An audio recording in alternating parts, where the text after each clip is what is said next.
ശ്രുതി പൊന്നമ്പലമെട്ടിൽ ധർമ്മശാസ്താവിന്റെ മൂലസ്ഥാനത്ത് മകരവിളക്കിന്റെ ദിവ്യപ്രഭ തെളിയുന്നതും കാത്ത് ഭക്തലക്ഷങ്ങളാണിപ്പോൾ ശബരിമലയിൽ കാത്തിരിക്കുന്നത്. ശബരിമല സന്നിധാനത്ത് നിന്ന് 8 കിലോമീറ്റർ അകലെയാണ് പൊന്നമ്പലമേട്.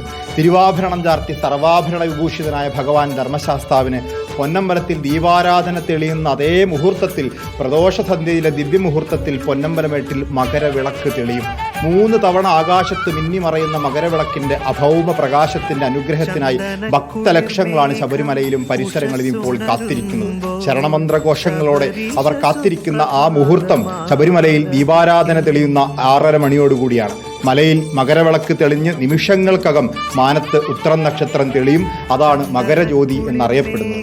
മകരസംക്രാന്തിയുടെ വെളിച്ചത്തിന്റെ ഉത്സവമായിട്ടാണ് മകരസംക്രാന്തിയെ കണക്കാക്കുന്നത്. അത് ഈ കേരളത്തിൽ മാത്രമല്ല കേട്ടോ, ഭാരതത്തിൽ ആകെ ഈ മകരസംക്രാന്തിയുടെ ഉത്സവമുണ്ട്. മകരസംക്രാന്തി തമിഴ്നാട്ടിൽ പൊങ്കലായും കർണാടകയിൽ ആന്ധ്രയിലും ഒക്കെ സംക്രാന്തിയായും ഉത്തരേന്ത്യയിൽ വർഷപ്രതിപതയായും ഒക്കെ ആഘോഷിക്കുമ്പോൾ കേരളത്തിൽ മലയാളക്കരയിൽ അത് മകരസംക്രമമാണ്, സംക്രമ പൂജയാണ്. സൂര്യൻ ദക്ഷിണായനത്തിൽ നിന്ന് ഉത്തരായനത്തിലേക്ക് സഞ്ചരിക്കുന്ന കാലമെന്നാണ് ഈ മകരസംക്രമത്തിൻ്റെ ഏറ്റവും പ്രത്യേകത.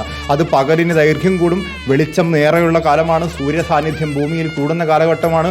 അതുകൊണ്ടാണ് പകലിൻ്റെ വെളിച്ചത്തിൻ്റെ ഉത്സവമായി മകരസംക്രാന്തി ആഘോഷിക്കുന്നത്.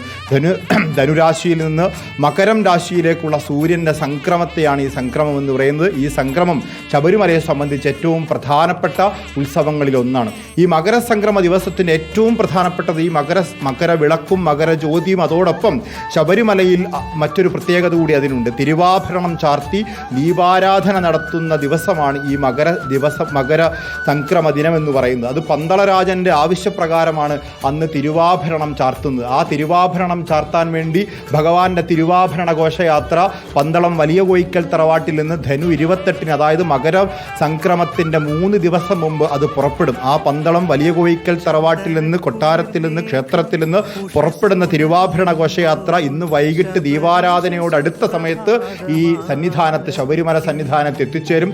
ആ സന്നിധാനത്ത് തിരുവാഭരണം